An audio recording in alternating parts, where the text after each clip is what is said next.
మన ప్రైవసీని బయట పెడుతున్నందుకు Apple $95 million fine కడుతుంది. ఎందుకో చెప్తా, పూర్తిగా చూడండి. మనం ఇన్స్టాగ్రామ్ ఓపెన్ చేసి రీల్స్ చూసేటప్పుడు మనకు యాడ్స్ వస్తూ ఉంటాయి. ఆ యాడ్స్ ఎట్లా వస్తున్నాయంటే మనకు చాలా వరకు మన ఏ కాంటెంట్ అయితే ఎక్కువ మనం ఇన్స్టాగ్రామ్ చూస్తూ ఉంటామో దానికి రిలేటెడ్ వస్తున్నాయని చాలా వరకు అనుకుంటాం. But that is not correct. మన ఐఫోన్ లాక్లో ఉన్నప్పుడు కూడా మనం మాట్లాడే ప్రతి కాన్వర్సేషన్ని రీడ్ చేసి మన యొక్క కీవర్డ్స్ని గ్రాప్ చేసుకొని యాడ్ ఏజెన్సీకి ఇస్తున్నట్టు యాపిల్ కూడా ఒప్పుకొని యాపిల్ కూడా $95 మిలియన్ ఫైన్ కట్టని కూడా రెడీ అయింది.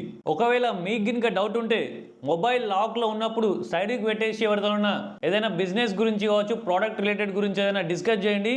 విత్ ఇన్ 24 అవర్స్ ఖచ్చితంగా మీకు ఇన్స్టాగ్రామ్ స్క్రోల్ చేసేటప్పుడు యాడ్ వస్తుంది. నేను ఆల్రెడీ ఎక్స్పీరియన్స్ చేసిన.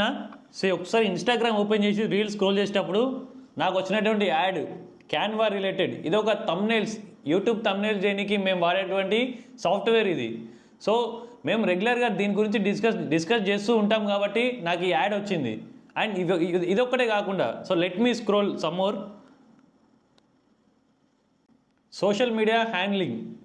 మీరు కూడా ఇట్లాంటి ఎప్పుడైనా అబ్జర్వ్ చేసి ఉంటే, ఎక్స్పీరియన్స్ చేసినట్లయితే just mention in comments. Thank you. నేను వినీత్ క్యాదర్స్.